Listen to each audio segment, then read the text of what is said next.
చదవడం జరిగింది. దాని గురించినటువంటి కొంత వివరణ కూడా నేను మీకు ఇవ్వడం జరిగింది. ఈరోజు మళ్ళీ దాన్ని కంటిన్యూ చేస్తున్నాం. ఇంకా కొన్ని లోతైన విషయాలు తెలుసుకుంటాం. ప్రపంచంలో చాలా తక్కువ మంది, ఒకవేళ ఇది వినుండొచ్చు, ప్రపంచంలో ఈ మాట ఇప్పుడు మనం తెలుసుకునే మాటలు ప్రపంచంలో చాలా మందికి తెలియదు. ఒక పెద్ద విషయాన్ని ఈరోజు దేవుడు మనకి మరి అందించలాగా ప్రార్థన పూర్వకంగా అంతా జాగ్రత్త. ఎందుకంటే చాలా తక్కువ మంది ఉన్నారు కాబట్టి దేవుడు కూడా చాలా చక్కగా మాట్లాడడానికి అవకాశం ఉంది. ఎక్కువ మంది ఎక్కడ ఉంటే అక్కడ ఎవరు ఉంటారు, తక్కువ మంది ఎక్కడ ఉంటే అక్కడ దేవుడు ఉంటాడు. ఇది నా అనుభవం. బైబిల్లో కూడా ఒక మాట ఉంది, ఎక్కడ ఎక్కువ ముగ్గురు ఉంటారో వారి మధ్యలో నేను సర్వాన్ని. కాబట్టి సంఖ్య ముఖ్యం కాదు, వినడం. కాబట్టి చాలా ఇంపార్టెంట్. ఈరోజు మీరు ఇది నిజమా అని సాతాను అడిగినట్టు నన్ను అడగండి. మీకు వాక్యంలో చూపిస్తాను, అంటే తర్వాత మళ్ళీ చెప్పే అవకాశం లేదు నాకు. చాలా జాగ్రత్తగా ఉండండి, అది వాక్యంలో ఉందో లేదో చూడండి. ఇప్పుడు చూద్దాం. ఆదికాండం 1వ అధ్యాయం 1వ వచనంలో, ఆదియందు దేవుడు భూమి ఆకాశములను సృజించెను. ఆదియందు దేవుడు భూమి ఆకాశములను సృజించెను. ఈ మాట మనం చాలా తేలికగా చెప్తాం, చాలా స్పీడ్గా కూడా చెప్తాం, చాలా గంటగా చెప్తాం. మా జోషి కూడా మొన్న మొక్కలు అడుగుతున్నాడు, సంవత్సరం ఎవరు అడుగుతున్నాడు, అమ్మా ఇవన్నీ వదిలి చేశాడు దేవుడు కదా అన్నాడు. దేవుడు చేశాడు అట్లా చెబుతున్నాడని చిన్నవాడు అడుగుతున్నాడు. జాబ్ మమ్మల్ని అడుగుతున్నాడు. అయితే మరి దేవుడే కదా చేసిందంటే నీకంట తెలుసురా అని ఆ వీడు ఆడిని అడుగుతున్నాడు. ఆడు చెప్తున్నాడు, ఆదియందు దేవుడు భూమి ఆకాశములను సృజించెను అని చెప్పాడు. కాబట్టి చాలా తేలికగా తెలిసినటువంటి పదం బైబిల్లో. ఇది మొట్టమొదటి రాయబడిన. ఇంతకు ఆదియందు అనే పదాన్ని మనం పక్కగా సపరేట్ చేద్దాం. ఆదియందు అంటే ఇంగ్లీష్ బైబిల్లో ఏమంటుందంటే ఇన్ ద బిగినింగ్ అంటారు. అంటే ఇంగ్లీష్లో కానీ లేక తెలుగులో కానీ ఎవరైనా దాన్ని అర్థం చేసుకునేది ఏంటంటే ప్రారంభము అని అర్థం చేసుకుంటారు. బిగినింగ్ అంటే ప్రారంభము అని, ఆదియందు అంటే ప్రారంభము అని అర్థం. కానీ బైబిల్లో ఒక పెద్ద విషయం చెప్పాడు, ప్రారంభం కాదు అని బైబిల్లో పౌలు గారు చెప్పాడు. ఏంటిది? దీన్ని అర్థం చేసుకోవాలంటే మనము ఆదియందు అనే పదాన్ని 2 భాగాలుగా విడగొట్టాలి. ఉన్నదే 4 మాటలు, 2 మాటలని 2 మాటలను విడగొట్టాలి. ఆది యందు, యందు అనే పదాన్ని పక్కన పెట్టి ఆది అంటే ఏంటో తెలుసుకోవాలి. అర్థమవుతుంది కదా మన మాటలు.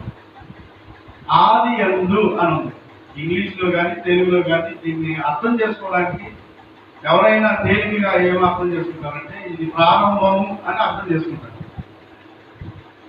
కానీ దీన్ని 2 భాగాలుగా విడగొడితే, ఆది వేరుగా యందు వేరుగా విడగొడితే దీనికి ఆన్సర్ వచ్చింది. ఎందుకంటే పౌలు దీని గురించి రాస్తాడు కాబట్టి దీన్ని విడదీయాల్సిన పరిస్థితి వచ్చింది. ఇదే మాట మనకి యోహాను సువార్తలో కూడా కనబడుతుంది. యోహాను సువార్త 1వ అధ్యాయం 1వ వచనంలో ఏమంటుందంటే ఆదియందు వాక్యం ఉండెను అన్నాడు. ఆదియందు అనే పదం మనకి యోహాను సువార్త 1వ అధ్యాయం 1వ వచనంలో కూడా కనబడుతుంది. ఇప్పుడు మళ్ళీ ఒకసారి ఆదియందు దేవుడు ఏం చేశాడు? భూమి ఆకాశములు చేశాడు అని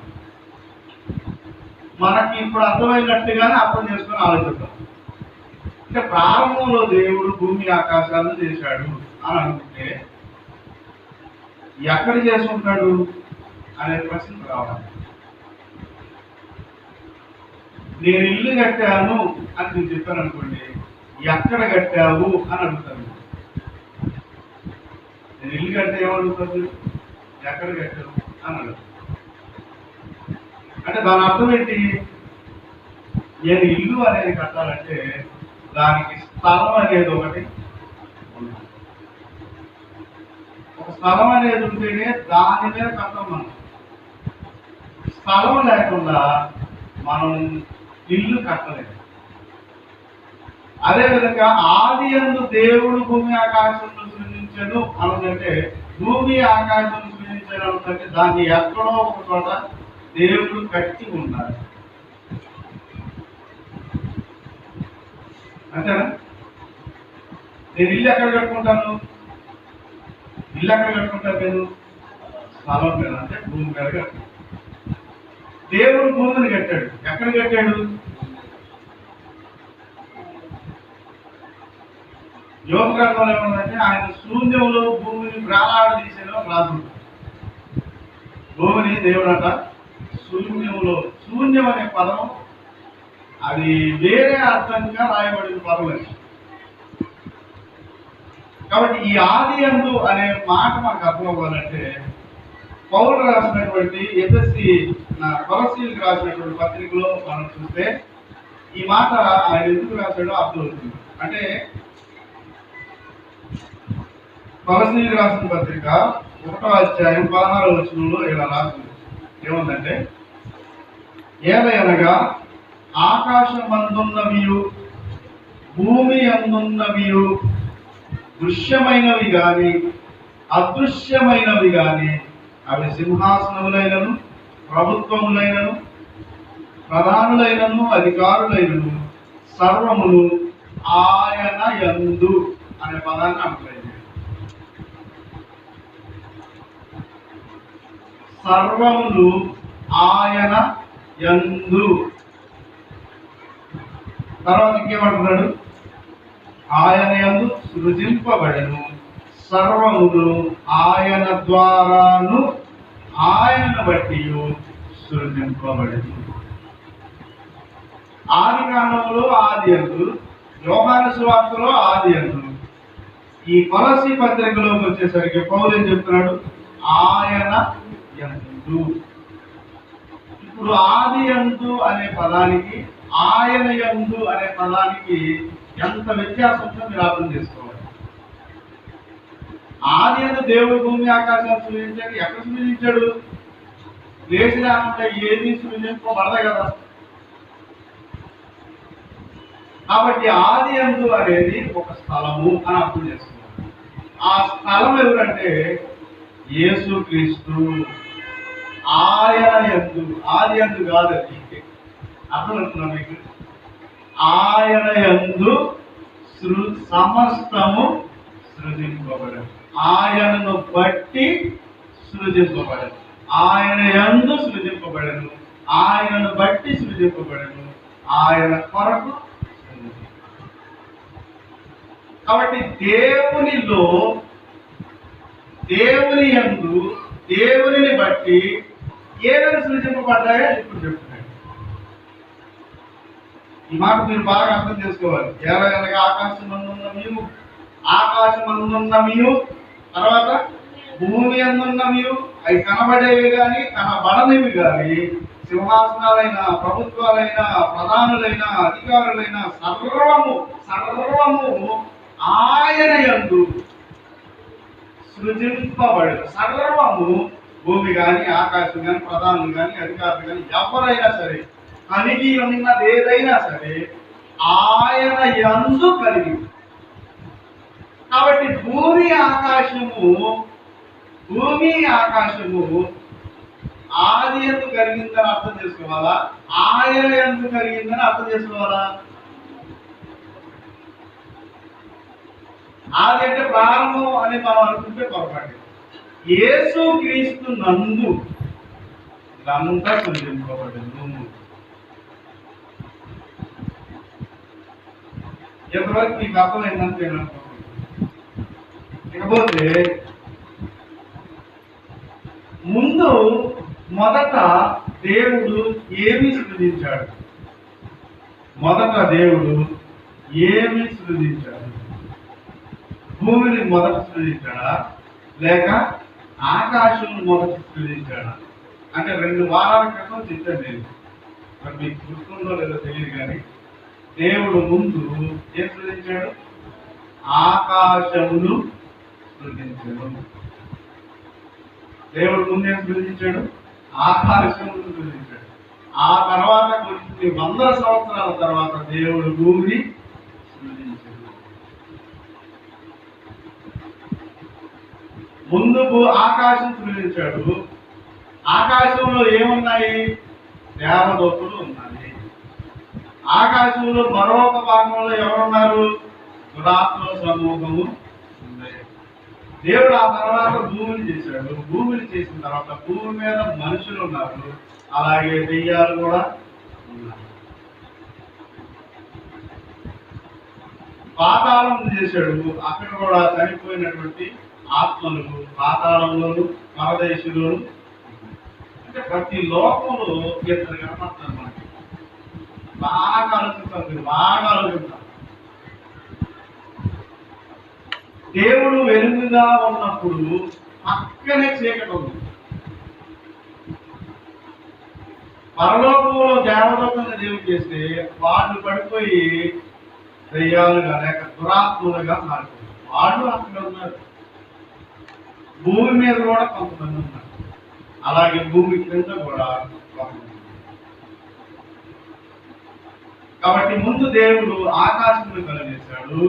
ఆ తర్వాత దేవుడు భూమికి పునాది చేశాడు. అవన్నీ నేను గతంలో చేశాను. కాకపోతే ఒక్కసారి గుర్తు చేసి ముందుకు వెళ్దామని గుర్తు చేశాను. ఇప్పుడు దేవదూతల గురించి కొద్ది సమాచారం మీకు ఇస్తాను. ఎందుకంటే ఇప్పుడు ఒక పెద్ద విషయం చెప్పాలంటే దానికి ముందున్న చిన్న చిన్న కారణాలన్నీ చూపించడం రావాలి. అప్పుడు మీకు అర్థమవుతుంది. అందుకోసమని ఇవన్నీ చెప్పుకుంటాం. చూడండి, దేవదూతల గురించి మనం కొన్ని వాక్యాలు చూద్దాం. కీర్తనల గ్రంథం 78వ అధ్యాయం. కీర్తనల గ్రంథం 78వ అధ్యాయం 24వ వచనం. కీర్తనల గ్రంథం 78వ అధ్యాయం 24వ వచనం ఏముంది?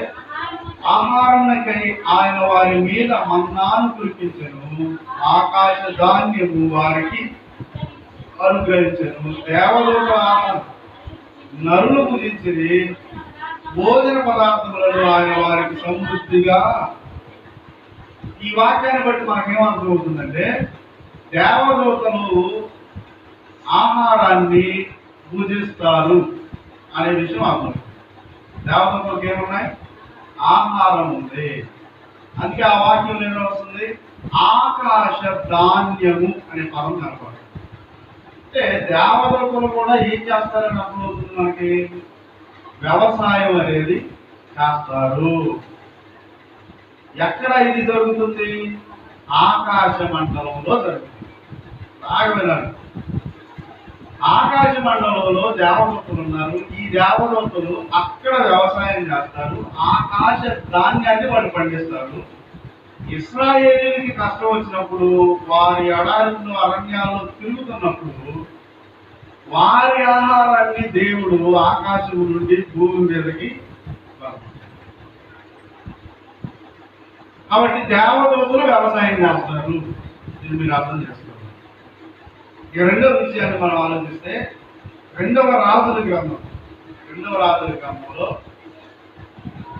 2వ అధ్యాయం 11వ వచనం మనం చదివితే, 2వ రాజుల గ్రంథము 2వ అధ్యాయము 11వ వచనంలో, వారు ఇంకా వెళ్ళుచు మాటలాడుచుండగా ఇదిగో అగ్ని రథములు అగ్ని గుర్రములు కనబడి మీరెత్తని వేరు చేశారు. అప్పుడు ఏలియా సుడిగాలి చేత ఆకాశంలో ఆలోచన.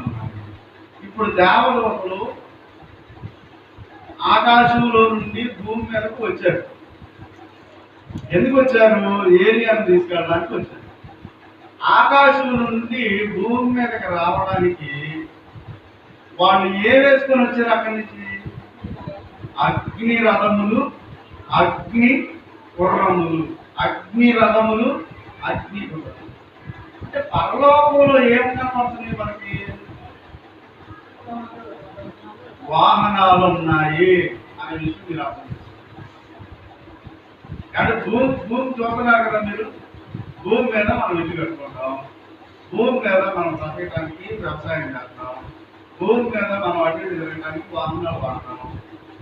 అంటే రేంజ్ని బట్టి కొంతమంది ఫ్లైట్లు వెళ్ళేవాళ్ళు ఉంటారు, కొంతమంది కారులు వెళ్ళేవాళ్ళు ఉంటారు, కొంతమంది బస్సులు వెళ్ళేవాళ్ళు ఉంటారు, కొంతమంది రిక్షాలు వెళ్ళేవాళ్ళు ఉంటారు, కొంతమంది సైకిల్ వెళ్ళేవాళ్ళు ఉంటారు, కొంతమంది నడిచి వెళ్ళేవాళ్ళు ఉంటారు. దేవదూతలు కూడా యాస్టీస్ అలాగే ఉంటారు. కొంతమంది దేవదూతలు ఏం చేస్తారంటే అగ్ని రథం వేసుకొని భూమి మీదకి వచ్చేస్తారు, కొంతమంది రెక్కలు వేసుకొని వచ్చేస్తారు భూమి.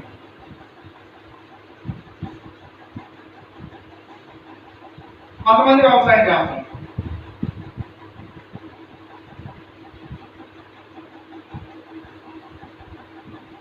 ఇంకొక మాట నేను మీకు చూపిస్తాను. 2 రాజుల్లోనే 2-3 వచ్చిన ఆ విషయం చాలా మందికి తెలిసింది. ప్రవక్తలు ఆయన తీసుకుని పోతారు దేవుడు వచ్చి, ఆ విషయం తెలిసింది వాళ్ళు. 2వ వచనం బేతేలులో 3వ వచనం 2వ అధ్యాయం 3వ వచనం.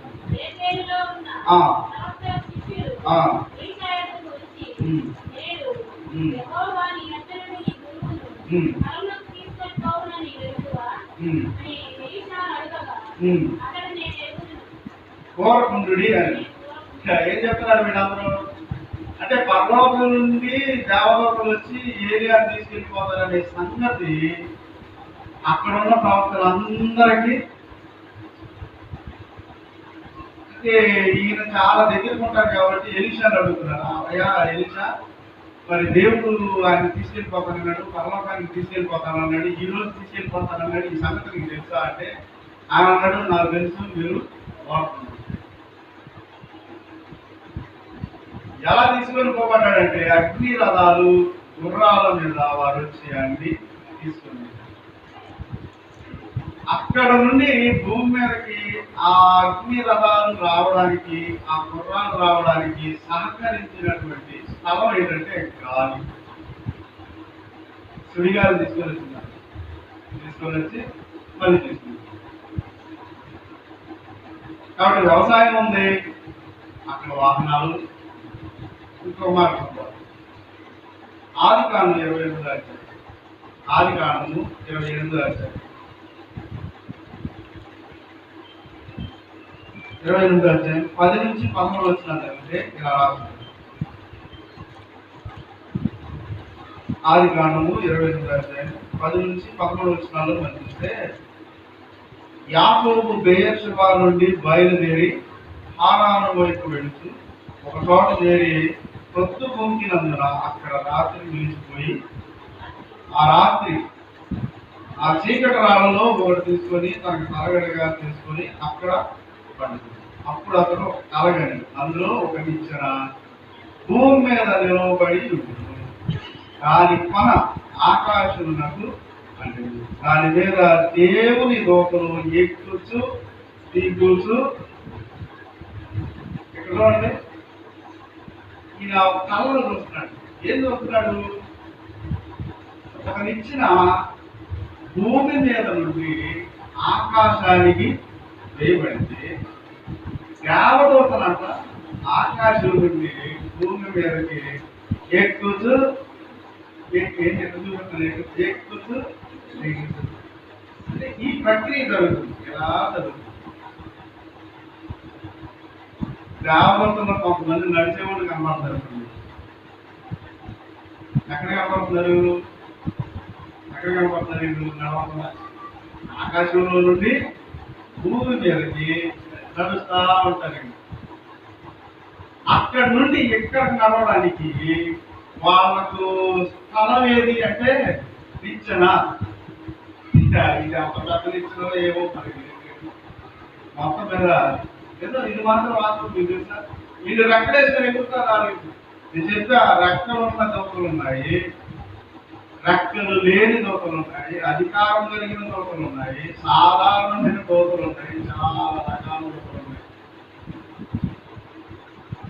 బైబిల్లో దోకల గురించి మనకెంత కూడా తెలియదు. అంటే రాసి లేక తెలియదు కాదు. బైబిల్ చాలా వివరణ ఉంటాయి, చాలా రాసిన దేవుడు. మనం చదువుతాం కానీ అది మనం అర్థం చేసుకుంటాం. దీన్ని బట్టి మనకి ఏమర్థం అవుతుందంటే, దేవదూతలు పరలోకం నుండి భూమి మీదకి నిచ్చెన వేసుకొని దిగుతూ ఎక్కుతూ ఉంటారు. ఇక్కడ కొన్ని డ్యూటీలు పెడతారు దేవుడు. కొన్ని దూతలు క్షణంగా చెప్పాల్సింది ఎక్కడ వేసుకొని దూతలు చెప్పేసి కానీ డైలీ డ్యూటీలు అన్నమాట. కొంతమంది నైట్ షిఫ్ట్ చేయాలి, కొంతమంది డే అండ్ నైట్ షిఫ్ట్ చేయాలి, కొంతమంది ఓవర్ టైం చేయాలి. చాలా డ్యూటీలు ఉన్నాయి. ఈ విషయం మీకు అర్థం అవ్వాలంటే చాలా పెద్ద విషయం. అది ఇంకొకసారి చెప్తారు. వీళ్ళు ఎందుకు వస్తూ ఉంటారు, ఎందుకు వెళ్తా ఉంటారు అంటే దేవుడు ఎంత సెక్యూరిటీ ఇచ్చాడో మనిషికి అనేది అర్థం చేసుకోవాలి. ఇప్పుడు నేను అన్నదాన్ని బట్టి మీకు అర్థం చేసుకోవాలి. దీన్ని బట్టి దేవలోకలు నడిచేది కూడా ఉంది. యేసుక్రీస్తు గురించి ఒక మాట రాసింది, నేను చదువుతున్నాను. సామెతల గ్రంథం 30వ అధ్యాయం. సామెతల గ్రంథం 30వ అధ్యాయం. యేసుక్రీస్తు గురించి ఆయన రాశాడు. ఏమని రాశాడు అంటే, సామెతల గ్రంథం 30వ అధ్యాయం 3-4 వచనాల్లో, నేను జ్ఞానాభ్యాసం చేసుకున్న వాడును కాను, పరిశుద్ధ దేవుని గురించి జ్ఞానం పొందలేదు, ఆకాశములకు ఎక్కి మరలా దిగిన వాడెవడు, ఆకాశములకు ఎక్కి మరలా దిగిన వాడెవడు, తన పిడికెళ్లతో గాలిని పట్టుకున్న వాడెవడు, పట్టలో నీళ్లు మూట కట్టిన వాడెవడు, భూమి యొక్క దిక్కులన్నిటిని స్థాపించిన వాడెవడు, ఆయన పేరేమో ఆయన కుమార్తె పేరేమో నీకు తెలిసి ఉన్నదా అని. ఇక్కడ ఒక మాట ఉంది, ఏమని? ఆకాశంలోకి ఎక్కి మరలా దిగిన వాడెవడు అంటే ఈయన కూడా ఏం కాకున్నాడు, ఆకాశానికి ఎక్కుతున్నాడు, దిగుతున్నాడు, ఎక్కుతున్నాడు, దిగుతున్నాడు. ఇది ఎప్పుడు సందర్భం అంటే ప్రారంభంలో సందర్భం. భూమి ఆకాశం చేసినప్పుడు చాలా వచ్చాడు, వెళ్ళాడు, వచ్చాడు, వెళ్ళాడు. కాబట్టి దేవుని గురించి కూడా అదే మాటలు ఆయన రాశాడు. ఇకపోతే ప్రకటన గ్రంథం 7వ అధ్యాయంలో, ప్రకటన గ్రంథం 7వ అధ్యాయం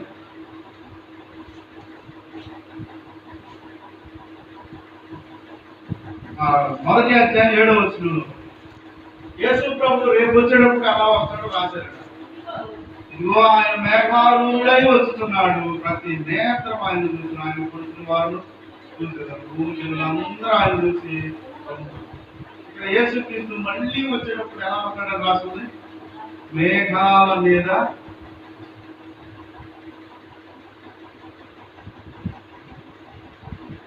దీన్ని బట్టి దేవలోకలు మనకులాగా అంటే మనలాగా కాకుండా వాళ్ళు సపరేట్ ఉంటారని మాత్రం మీరు అంటారు. దేవలోకలు నిత్యం వాళ్ళ పనులు అది చేసుకోవాలి, వాళ్ళకి అప్పగించబడిన బాధ్యతలు వాళ్ళు చేయాలి. అదే టైంలో దేవుని దగ్గరికి వెళ్ళి దేవుని ఆరాధించాలి. ఈ విషయంలో ఎప్పుడు కూడా వాడు నిర్లక్ష్యం కానీ, ఆబ్సెంట్ కానీ, కారణాలు చెప్పడం కానీ దేవుడు చూడలేదు. ఒకసారి అయిపోయిన తర్వాత దేవుడు కావాలనుకుని నిలబెడుకునేటువంటి దూతల గురించి చెప్తున్నాను. వాళ్ళు ఎప్పుడు కూడా మనలాగే పనులు చేసుకుంటారు, మనలాగే వాళ్ళకి ఉద్యోగాలు ఉన్నాయి, మనలాగే వాళ్ళకి బాధ్యతలు ఉన్నాయి. బాధ్యతలు చేస్తారు, ఉద్యోగాలు చేస్తారు, వ్యవసాయాలు చేస్తారు, అన్ని పనులు చేస్తారు. దేవుణ్ణి ఆరాధించడంలో కూడా క్రమాన్ని పాటిస్తారు. ఎటు వచ్చి మనిషికే లేదని, ఒక్క మనిషికి తప్ప మిగిలిన వారు, దేవదూతలైన వారు, దేవుడు కావాలనుకున్న వారు ఎప్పుడు ఆశించారు. అందుకే యోగ గ్రంథంలో మనం చదివితే యెహోవా సన్నిధిని నిలిచేటువంటి ఒక దినము తటస్థించిన రాష్ట్రం. కాబట్టి దేవుణ్ణి స్తుతించేటువంటి ఒక దినం ఉంది. ఆ దినమున భూలోకం నుంచి కూడా ఒక్కడే వెళ్ళాడు పైకి. ఎవరు వెళ్ళారు? సాతాను. అప్పుడు దేవుడు అన్నాడు, సాతాను నువ్వు ఎక్కడి నుంచి వచ్చావు అంటే భూమి మీద నేను అటు ఇటు తిరిగి వచ్చాను. కాబట్టి భూమి మీద నుంచి వెళ్ళినోళ్ళు ఎవరు లేరు. దేవుడిని స్తుతించడానికి భూమి మీద నుంచి వెళ్ళినోళ్ళు ఎవరు లేరు. మిగతా చోట్ల నుంచి ఖచ్చితంగా వెళ్ళారు. మిగతా చోట్ల అంటే నా భావం వేరు. మిగతా చోట్ల నుంచి దేవుడిని ఆరాధించడానికి చాలా మంది వెళ్ళారు, కానీ భూమి మీద నుంచి ఎవరు వెళ్ళలేదు. సైతాన్ని అడిగి ఆయన అడిగాడు, నువ్వు ఎక్కడి నుంచి వచ్చానంటే భూమి మీద నుంచి వచ్చానని చెప్పాను. కాబట్టి దేవదూతలు మన వంటి వారే, వాళ్ళు కూడా మనలాగే బాధ్యతలు కలిగిన వారే. నాదే సందేహం. కానీ దేవుడు చెప్పిన వాటిలో ఏది తప్పిపోతారు, ఏది పాటించకుండా విడిచిపెడతారు. వాళ్ళకి చాలా కష్టం. ఏది అక్కడి నుంచి మేము ఎట్లా నిచ్చినేసుకుని ఆర్థిక ఎక్కడ ఎక్కేమో నిచ్చిన ఇంత దూరం అని అనుకోవాలి. వాళ్ళు ఆ పనిలో పట్టారు అంతే. అది జరుగు ఇంకో నిజం చెప్పంటారా, ఇప్పుడు కూడా జరుగుతుంది. అది ఇప్పుడు కూడా జరుగుతుంది. అది ఆగిపోయారు కాదు, జరుగుతానేమో. దూతల గురించి చెప్పేటప్పుడు ఖచ్చితంగా మీకు. కాబట్టి ఇప్పుడు నీకు అర్థమైపోయింది, దూతలు కూడా ఆకాశంలో ఉన్న దూతలు పనులు ఉన్నాయి. ముందు ఆకాశం చేశారు. ఇది ఆకాశం వచ్చిన వివరణ. అంటే అంతకుముందు కొంత చెప్పాను, ఇప్పుడు కొంత వివరణ ఇచ్చాను. ఇప్పుడు ఇంకొక మాట మనం చూద్దాం. భూమిని గురించి తెలుసుకున్నాం. భూమికి దేవుడు పునాది చేసిన తర్వాత రెండవ వచనంలో ఏం రాస్తుంది? ఆదికాండం 1వ అధ్యాయం 2వ వచనంలో ఏముంది? భూమి నిరాకారముగాను శూన్యముగాను ఉండెను, చీకటి అగాధ జలముల పైన కమ్మి ఉండెను, దేవుని ఆత్మ జలములపై అల్లాడుతుండెను. ఇక్కడ భూమి ఏమైపోయింది అని చెప్తున్నాడు? నిరాకారం అయిపోయింది అని. భూమి ఎందుకు నిరాకారంగా ఉంది? దేవుడు భూమిని చేసినప్పుడు నిరాకారంగానే చేశాడా? ఏం జరిగింది, ఎందుకు అలా ఉన్నది అనే ప్రశ్న మనం వేసుకుంటే, భూమి నిరాకారంగా చేయబడిందో లేక నిరాకారం అయ్యిందో మనం వ్యత్యాసం తెలుసుకోవాలి. దీని గురించి తెలుసుకోవాలంటే మనం యెషయా గ్రంథం చదవాలి.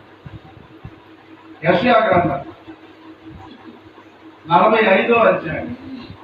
యెషయా గ్రంథం 45వ అధ్యాయం 18వ వచనం చూద్దాం.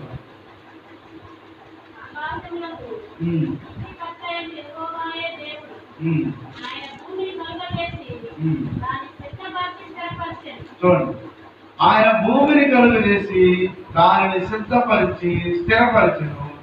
నిరాకారంగా ఉన్నట్లు ఆయన దానిని సృజింపలేదు, నివాస స్థలమగునట్లుగా దానిని సృజించను. ఆయన కలుగించిన దేవునిగా యెహోవాను నేనే, మరి ఏ దేవుడు? ఈ వాక్యంలో యెషయా గారు ఏం చెప్తున్నాడంటే, దేవుడు నిరాకారంగా భూమిని చేయలేదు. భూమిని దేవుడు చేశాడు, అది నిరాకారంగా చేయలేదు. మరి ఎలా చేశాడు? అది నివసించడానికి ఉపయోగపడే దానిగానే ఆయన చేశాడు. మరి ఎందుకు నిరాకారంగా అయిపోయింది? నిరాకారంగా ఉండడానికి కారణం ఏంటి అనంటే, గతంలో మీకు నేను ఎప్పుడు చాలా కాలం క్రితం చెప్పాను, అది టచ్ చేయట్లు అనేది మళ్ళీ అది మనసులో పెట్టుకోండి. దేవలోకం తిరుగుబాటు చేశాడు, దేవుడు దాన్ని తగిలించాడు, అప్పుడు ఇది అయిందని చెప్పాను. అదొక వే. ఇప్పుడు ఇంకో వేలో చెప్తున్నాను. దేవుడు ఈ భూమిని నిరాకారంగా సృజించలేదు అన్నప్పుడు, మరి ఇది నిరాకారంగా ఉండేదు అని ఎందుకు రాస్తుందంటే, ఏదో జరిగిపోతుంది. ఆ జరిగింది ఏంటో మనం చూద్దాం. ఏం జరిగిందో చూస్తే నాకు అర్థమవుతుంది. యెషయా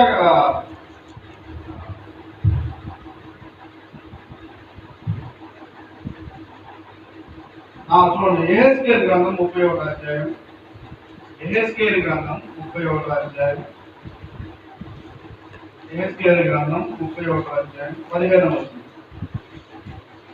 ప్రభువైన యెహోవా సెలవిచ్చినదేమనగా, అతడు పాతాళంలోనికి పోయిన దినమున నేను అంగలార్పు కలుగజేసి అగాధ జలములు అతనిని కప్పజేసి అనేక జలములను ఆపి అతనిని బట్టి నేను వాటి ప్రవాహములను బంధించి అతని కొరకు నేను లెబానోను పర్వతమును కారం కలుగజేసి ఫల వృక్షములన్నీ అతనిని గూర్చి వ్యాకుల పడెను. పాతాళంలోనికి నేను అతనిని దింపగా గోతులోనికి పోవు వారి వద్దకు అతన్ని పడవేయగా అంటారు. ఈ వాక్యంలో అసలు సముద్ర భూమి ఎలా ఉందన్నా నిరాకారంగా ఉంది. అగాధ జలములు దానిని కలుగుతాయి. అంటే భూమికి ఆకారం కనపడకపోవడానికి కారణం ఏంటంటే జలాలు ఉన్నాయి. ఈ జలాలు ఉండడాన్ని బట్టి దాని ఆకారం తెలియట్లేదు. ఎందుకు జలాలు ఉన్నాయి అంటే దేవుడు ఒకరిని పాతాళానికి పంపించాడట. అంటే అప్పుడు ఆడు ఎక్కడున్నాడు అని మనం మీరు బాగా ఆలోచిస్తాం. భూమి చేశాడు దేవుడు. భూమి చేసినప్పుడు ఎవరో ఉన్నారు ఇక్కడ. వాడిని పాతాళానికి పంపుతున్నాడు. పాతాళానికి పంపుతున్నప్పుడు ఏం జరుగుతుంది? ఈ జలాలన్నిటినీ దేవుడు అల్లాడించాడు. ఈ జలాలన్నిటితో దాన్ని అంటే ఆయన ఏ భూమిని అయితే చేశాడో ఆ భూమిని అంతటిని కమ్మేశాడు. మనిషి పాపం చేసినప్పుడు దేవుడు చాలా సార్లు భూమిని నీటితో కప్పేశాడు.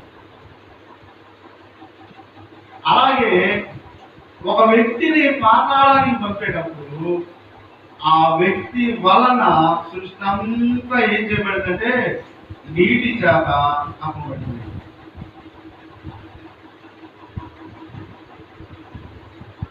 ఈ సాతాను అనేవాడిని పాతాళానికి పంపేటప్పుడు దేవుడు భూమిని అంటే ఈ భూమిని తాకేటండి. భూమిని తాకడం వల్ల భూమిని అసహించుకొని దేవుని చేత రేపబడి అది తన నీటితో కప్పేస్తుంది. సృష్టికి సాతాను అంటే ఏ మాత్రం ఇష్టం ఉండదు. సాతానుడు తాకినందుకు సృష్టి మిగులు వ్యాకుల పడింది. వచ్చిన జాగ్రత్తగా చదవండి. చాలా ఏడ్చింది సృష్టి. వీడు తాకేడేనండి, వీడు తాకేడన్నారు. మీకు కొత్త నిబంధనలో కూడా ఒక వ్యక్తిని గుర్తు చేస్తుంది. వ్యక్తి కాదు, జంతువులను పరిచయం చేయాలి. ఒక వ్యక్తిని దెయ్యాలు పట్టుకున్నాయి. ఆ దెయ్యాల పేరు శాఖ. యేసు ప్రభు వచ్చాడు. అయ్యా మమ్మల్ని సూర్య బాక నాకానికి వచ్చి పాతాళానికి వచ్చి బాకంటే మరి ఏం చేయాలి అని ఆ పందుల్లోకి వెళ్తానికి పర్మిషన్ ఆయన ఇచ్చాడు. ఈ పందుల్లోకి ఎప్పుడైతే దెయ్యాలు వెళ్ళిపోయాయో పందులు వాటిని అవే అసహించుకున్నాయి. ఏం చేశాయంటే పరిగెత్తుకుని సముద్రంలోకి వెళ్ళిపోయి ఆత్మహత్య చేసుకొని తెచ్చుకున్నాయి.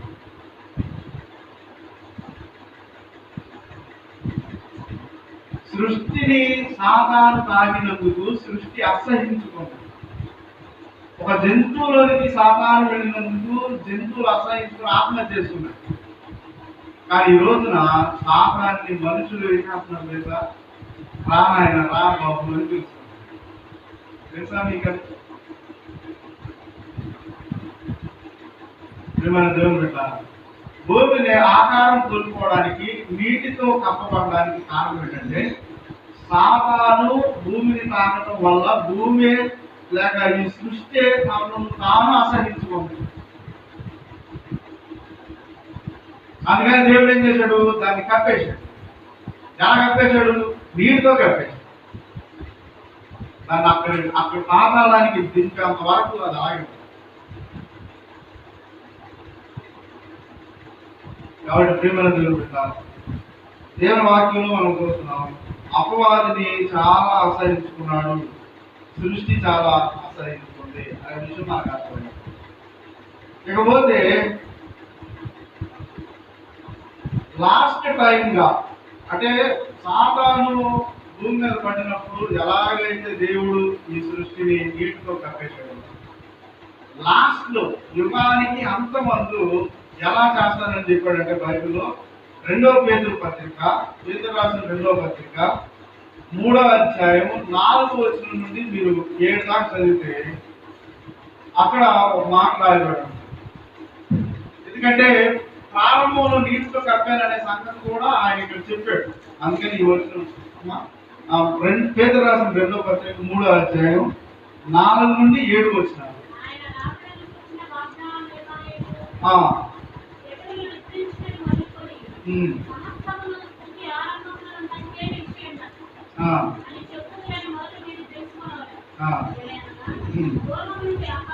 ఈ మాట బాగా అర్థం చేసుకోండి. ఏలయనగా పూర్వం నుండి ఆకాశము నీకు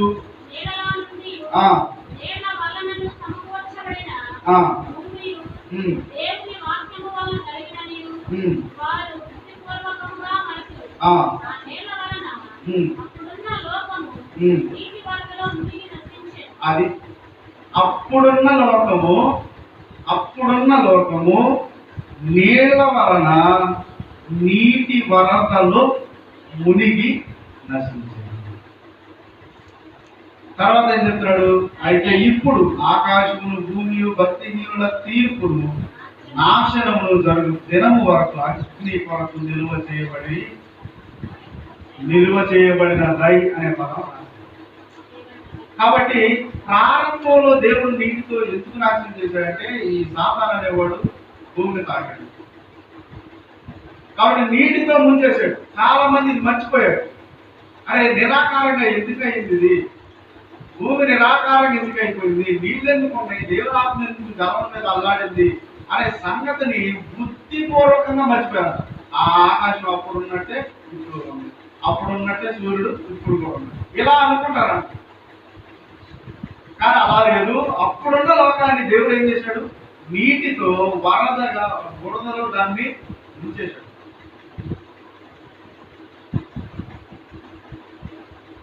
కాబట్టి ఈసారి అంటే యుగాంతంలో దేవుడు ఏం చేయబోతున్నాడు అంటే ఈ లోకమును అగ్ని కొరకు గెలవజేశాడు. ప్రారంభంలో నీటితో, ఆఖరి రోజు అంతమందు అగ్నితో ఈ లోకాన్ని నాశనం చేయబోతాడు. అక్కడ సాతాను కోసం నీళ్లు, ఇక్కడ సాతాను కోసమే అగ్ని. నేను పునరుద్ధానం గురించి చెప్పా కాబట్టి నీకు ఈ లైన్ అర్థమైంది అనుకుంటున్నాను. మనకి అగ్ని అయినా పర్లేదు, ఇంకోటైనా పర్లేదు, ఎలాగైనా చచ్చిపోతాం కాబట్టి ఏది పర్లేదు. కాబట్టి ప్రియమైన దేవుడు బిడ్డలారా, ఈ సాతాను పడిపోయిన తర్వాత మరి జరిగినటువంటి విషయాలను మనం ఆలోచిస్తే ఒక చిన్న లైన్ చెప్పి నేను ముగించేస్తాను. నేను హెబ్రీయులకు రాసిన పత్రిక 1వ అధ్యాయం మొత్తం కట్ చేసి చెప్తున్నాను. ఫైనల్ ఈ విషయం చెప్తే మీకు ఒక ఐడియా వస్తుంది. హెబ్రీయులకు రాసిన పత్రిక 1వ అధ్యాయం 2వ వచనం.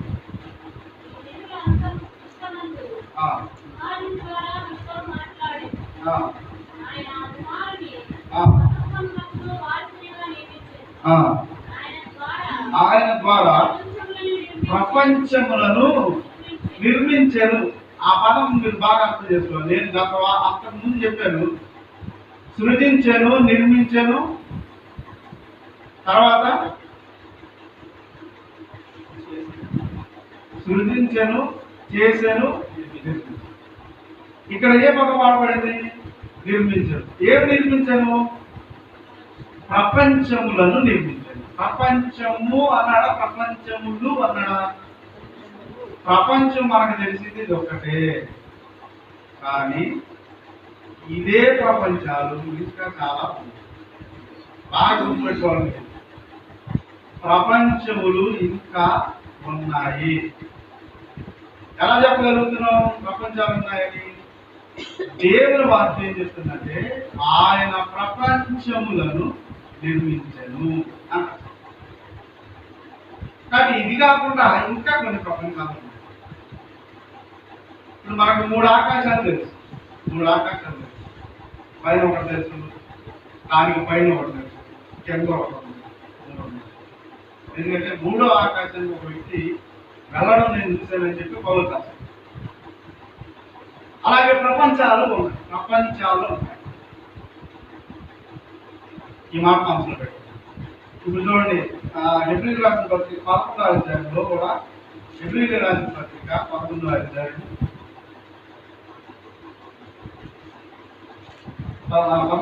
3వ వచనం, ప్రపంచములు లేక యుగములు దేవుని వాక్యము వలన నిర్మాణమైనవనియు, ఇందును బట్టి అదృశ్యమైన కనబడేడు పదార్థముల చేత నిర్మింపబడలేదని విశ్వాసం చేత గ్రహించుకున్నాం. ప్రపంచములు పదార్థముల చేత నిర్మించబడలేదు. ఎలా నిర్మించబడ్డాయి అంటే దేవుని వాక్యము వలన నిర్మించబడ్డాయి అని చెప్తున్నాడు. చెప్తూ అక్కడ యుగములు అనే పదాన్ని వాడాడు. గుర్తుపెట్టుకోండి, యుగములు ప్రపంచములు, యుగములు ప్రపంచములు. ఈ యుగము అంటే ఏంటో తెలియాలి మనకి, అప్పుడు ప్రపంచాలు ఏంటో తెలుస్తుంది. యుగములు అని రాస్తుంది అక్కడ. యుగము అంటే ఏంటో తెలిస్తే ప్రపంచములు అంటే ఏంటో అర్థమైంది. ప్రపంచాలు ఆయన మళ్ళీ చేశాడు అనే పదం, చేసేను అనే పదం చూసాను. ఇక్కడ చూడండి ఏమని రాస్తుందంటే ప్రపంచములు లేక యుగములు దేవుని వాక్యము వలన నిర్మాణమైంది. ప్రపంచాలు దేవుని వాక్యం వలన నిర్మాణం, యుగములు దేవుని వాక్యం వలన నిర్మాణం. ఎందుకు యుగాలు అంటే ఏంటి? తరాలు అనే పదం మీరు అంటారు. తరం అంటే అర్థం ఏంటి? మా తాతయ్య ఉన్నాడు, మా తాతయ్య పుట్టిన దగ్గర నుంచి చచ్చిపోయేంత వరకు ఒక తరం. మా నాన్న ఉన్నాడు, మా నాన్న పుట్టిన దగ్గర నుంచి చచ్చిపోయేంత వరకు ఆయన తరం. నేనున్నాను, నేను పుట్టిన దగ్గర నుంచి చచ్చిపోయేంత వరకు అది ఒక తరం. నా పిల్లలు ఉన్నారు, వాళ్ళు పుట్టిన దగ్గర నుంచి చచ్చిపోయేంత వరకు తరం. అంటే ఏంటి? ఇప్పుడు ఒక పుట్టుక ఒక అంతం, ఒక పుట్టుక ఒక అంతం, దాన్ని తరం అంటారు. మరి యుగం అంటే ఏంటి? యుగం అంటే ఏంటి? మీరు తత్వం చదువుతారు. యుగం అంటే ఏంటి అంటే ఒక భూమి పుడుతుంది, చచ్చిపోతుంది, దానిని యుగం అంటారు. ఒక భూమి పుట్టింది, చచ్చిపోయింది, దానిని యుగం అంటారు. ప్రపంచములను దేవుడు నిర్మించాడు. ప్రపంచములను దేవుడు నిర్మించాడు అంటే ఇప్పుడు మనం ఉన్నాం చూసారా?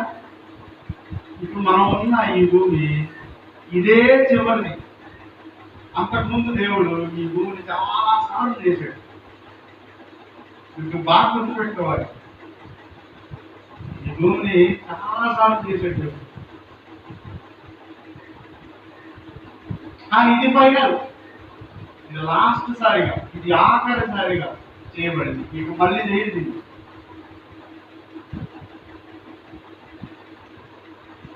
ప్రపంచములు దేవుని వాక్యం వలన నిర్మాణమయ్యాయి.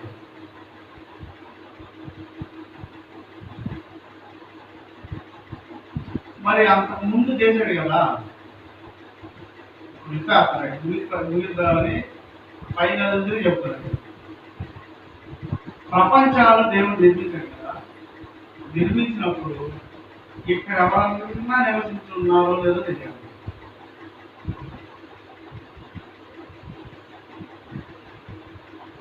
భూమిని చాలా మంది దేవుడు చేశాడో చెప్పాడు. ఇప్పుడు మనం ఉన్న ఈ భూమి ఇదే ఆకాశాన్ని దేవుడు చేసింది, ఇంకా చేయలేదు. ఎందుకంటే నాకు తెలియదు కదా, ఈ ప్రపంచం అంతా దేవుడు ఏం చేయబోతాడంటే కాల్చి పడేసి బూడిద చేయబోతాడు. మనం చేసే అవకాశం లేదు. కాల్చేయండి. కాబట్టి ఫైనల్ గా మనం ఒక వాక్యం జరిగితే మనకు ఒక విషయం అర్థమైంది. అదేంటంటే కొరింథీయులకు రాసిన రెండో పత్రిక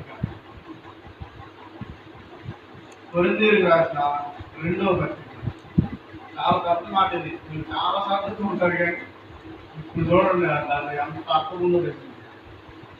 కొరింథీయులకు రాసిన రెండో పత్రిక 4వ అధ్యాయం 4వ వచనం. కొరింథీయులకు రాసిన రెండవ పత్రిక 4వ అధ్యాయం 4వ వచనం అంటే దేవుని స్వరూపి అయి ఉన్న క్రీస్తు మహిమను కనబరుచు సువార్త ప్రకాశం వారికి ప్రకాశింపకున్నట్లు జాగ్రత్త ఈ యుగ సంబంధమైన దేవత ఈ యుగ సంబంధమైన దేవత. ఈ యుగం అంటే ఏ యుగం చెప్పండి? ఆదికాండం 2వ వచనంలో ప్రారంభం చేసేది చూసారా? సృష్టి మళ్ళీ చేయడం ఆ యుగానికి సంబంధించిన పదం. బాగా గుర్తుపెట్టుకోండి. ఈ యుగ సంబంధమైన దేవత, ఈ యుగ సంబంధమైన యుగములు అని ఇందాక బహువచనం చదివాం. ఇక్కడ ఏం చదువుతున్నాం? యుగ సంబంధమైన దేవత.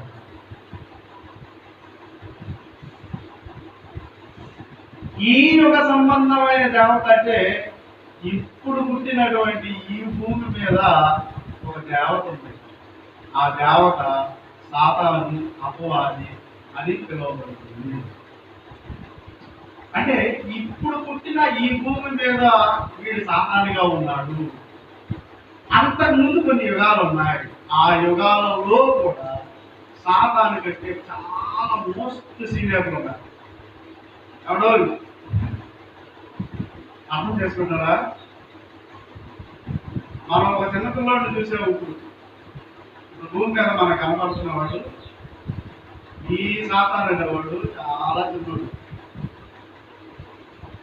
అంతకు ముందున్నటువంటి ప్రపంచాలలో వీడికంటే మోస్ట్ సీనియర్ ఉన్నారు. వాళ్ళు నేను చెప్పే తప్ప అనుకుంటారా? దానికి కూడా నేను రెఫరెన్స్ చూపిస్తున్నాను. యెషయా గ్రంథంలో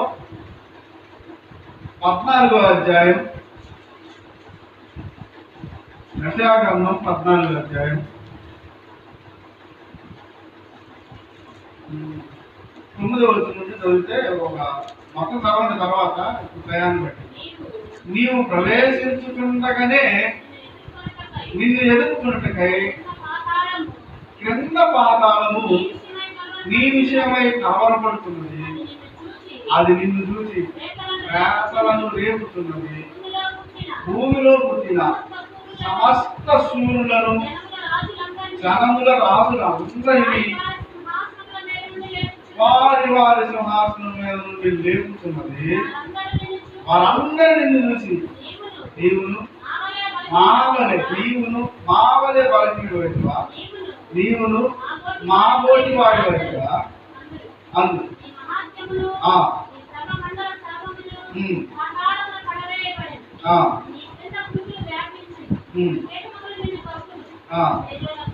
ఇప్పుడు మీకు ఒక ఐడియా వచ్చేసాను.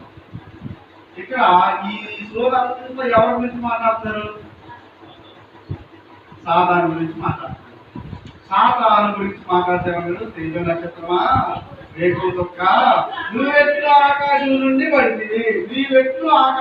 పడితివి, జనములను పడగొట్టింది. నేల మట్టం వరకు ఎలా నరకబడ్డావు? ఇప్పుడు మీకు ఒక ఐడియా వచ్చేసి తేజో నక్షత్రమా, వేపు చొక్క, ఎవరి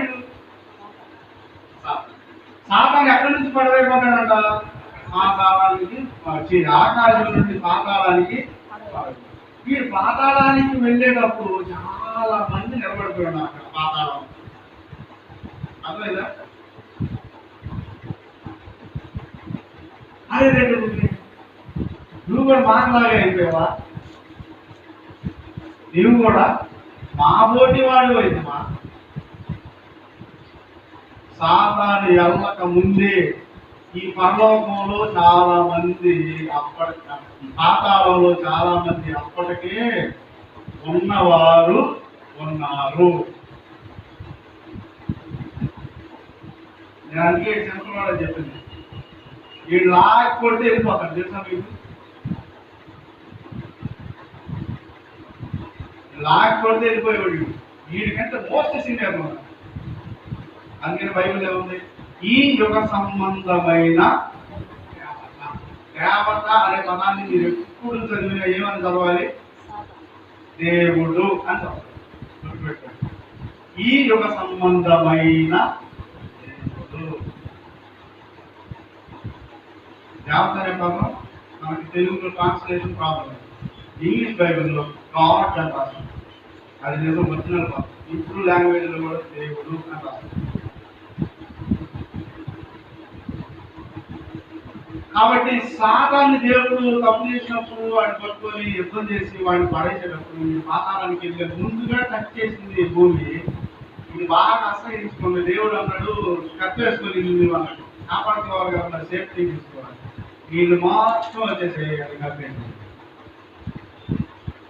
వాడిని పాతాళంలోకి దించేదాకా నిద్రపోవాలి. సృష్టి దేవుడు వచ్చి ఎక్కిందంటే పాతాళానికి వెళ్తాడు. వీడు వచ్చేటప్పుడే చాలా మంది విచిత్రంగా చూస్తున్నాడు పాతాళంలో. నువ్వు కూడా మాలాగా అయిపోయావు అసలు అసలు అంత చూసుకుంది ఆ మాటలు. నువ్వు ప్రవేశించుతుండే కదండి, నువ్వు ఎక్కడ ప్రవేశిస్తున్నాడు మీరు తొందరవచ్చు. నీవు ప్రవేశించుతుండే కానీ నిన్ను ఎదుర్కొనేటప్పుడు కింద పాతాళం నీ విషయమై కలవరపడుతుంది.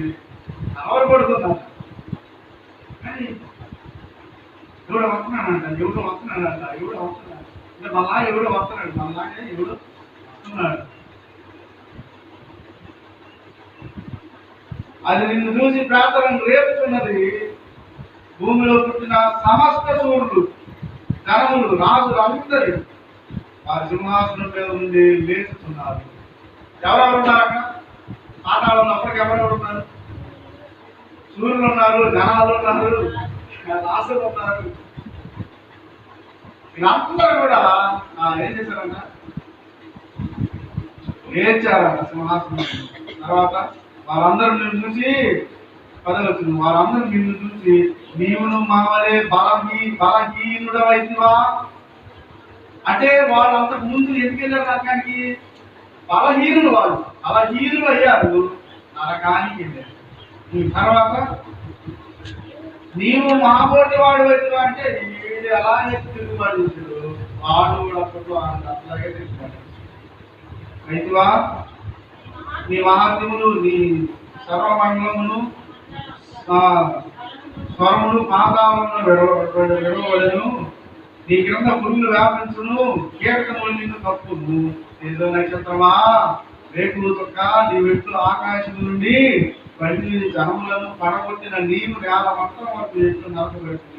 నేను ఆకాశానికి ఎక్కిపోయేది, దేవుని నక్షత్రములు పైగా నా సింహాసనం చించునని ఉత్తర దిక్కునున్న సభాపర్వతం మీద కూర్చుందును, మేఘమండలం మీద ఎక్కుదును, మహోన్నతులతో నన్ను సమానంగా చేసుకును అని మనసులో అనుకుంటాం కదా. నీవు పాతాళములకు, నరకములు, కుహములకు త్రోయు. బాగా మీరు ప్రాక్టీస్ చేయాలి, బాగా చదవాలి, ఇంకా బాగా అపోయేది. నేను చెప్పిన దానికంటే ఎక్కువ అపోయేది. ఎందుకంటే పెద్ద లైన్ చెప్పేశారు. ఈ సాధారణంగా ఉండేవాడు మనకు ముందే దేవుడి మీద చాలా మంది తిరుగుబాటు చేశారు. వాళ్ళందరూ రాగా చేయలేదు. దానిలో రాజులు ఉన్నారు. రాజులు అంటే మళ్ళీ ఇంకో రాజులు అంటున్నాం. భూమి మీద జన్మలు అంటే ఈ జన్మలు వేరు, ఈ జన్మలు వేరు, ఆ రాజులు వేరు. కాబట్టి గతంలో ఉన్న సృష్టిలో చాలా ఉన్నాయి. ఆ ఉన్నటువంటి వాటిలో ఏమంటే వ్యతిరేకమైనవి చాలా లేదు. అందుకని దేవుడు ఏం చేశాడంటే అప్పుడు సర్వాన్ని నాశనం చేశాడు, అవి కూడా లేకుండా చేశాడు. కాబట్టి ఈ యుగముల అంతమందు అనే పదం హెబ్రీ పత్రిక 1వ అధ్యాయం 1వ వచనంలో ఉన్నాం. ఈ యుగముల అంతమందు, ఈ యుగముల అంతమందు ఆయన కుమారుడి ద్వారా మనతో మాట్లాడాడు. అంటే ఇదే ఫైనల్ అని అర్థం. అంటే యేసుక్రీస్తు భూమి మీద వచ్చేసాడు, మాట్లాడేశాడు కాబట్టి ఇదే ఆకర్షణ. ఇంకా దేవుడు మళ్ళీ దీన్ని సృష్టించేసే ఆస్కారం అనేదే లేదు. ఈ దినముల అంతమంది దేవుడు తన కుమారుడితో మాట్లాడాడు. ఈ యుగ సంబంధమైన దేవత. అంతకు ముందు యుగాలు ఉన్నాయి, అప్పుడు కూడా చాలా మంది ఉన్నారు. వాళ్ళు తిరుగుబాటు చేశారు, వాళ్ళందరూ నరకలు. లాస్ట్ ముగిస్తున్నాను, గుర్తుపెట్టుకోండి. దేవుడికి ఎవరైతే వ్యతిరేకంగా ఉంటారో వారు ఖచ్చితంగా నరకానికి ఉన్నారు. అలా పోయిన వాళ్ళ సంఖ్య చాలా తక్కువ. ఎన్నో యుగాలుగా వెళ్తున్నారు. మంచి మాట రాశారండి నాకు. తరతరాలలో యుగ యుగాలలో జగ జగాలలో దేవుడు. అసలు ఆ మాటలో ఈ అర్థరాశుడు మరి తెలిసి రాశాడా, రాసం ఉందని రాశాడు తెలియదు, కానీ చాలా పెద్ద విషయం అండి ఆ మాట. భూమిని పుట్టింపక మునుపు లోకపు పునాది లేనప్పుడు దేవుడు దేవుడు యేసే దేవుడు. తరతరాలు యుగయుగాలు చకచకాలు అనే పదానికి పొందివేరా. ఆయన ఎన్నో యుగాలుగా దేవుడు, ఎన్నో యుగాలుగా ఆయన వ్యతిరేకించిన వారందరూ పాతాలకు వెళ్ళిపోయాడు. అది ప్రత్యక్ష సాక్ష్యంగా చూపించాడు. ఇంకా చాలా ఉన్నాయి కాబట్టి ముగిస్తున్నాను. ఒక ఆకారం కోల్పోయిందంటే పాపం ఉంది అని. పాపం ఉంటేనే ఆకారం. తర్వాత దేవునికి వ్యతిరేకంగా ఉంటే అది దోతలైన తప్పులు, మనుషులైనా తప్పులు, రాజులైనా తప్పులు, అధికారులైనా తప్పులు, ప్రధానులైనా తప్పులు, ఎప్పుడైనా తప్పులు. కొంతమంది దేవుని పిల్లలు అసలు కొంచెంత కూడా భయం. మరి వాళ్ళు అలా ఎందుకు అయ్యారనేది మనకు తెలియదు, కానీ గుర్తుపెట్టుకోండి, వాక్యానికి విరోధమైన ఏదైనా సరే అది పాపమే. అది ఖచ్చితంగా నాకు తెలియదంటే నేను చేశానంటే కాదు. దేవుల్లో ఎదిగేటప్పుడు తెలుసుకోవాలి. మనం ఉద్యోగాలు చేరేటప్పుడు మనకి తెలియదు, దాని గురించి తెలుసుకుంటాం.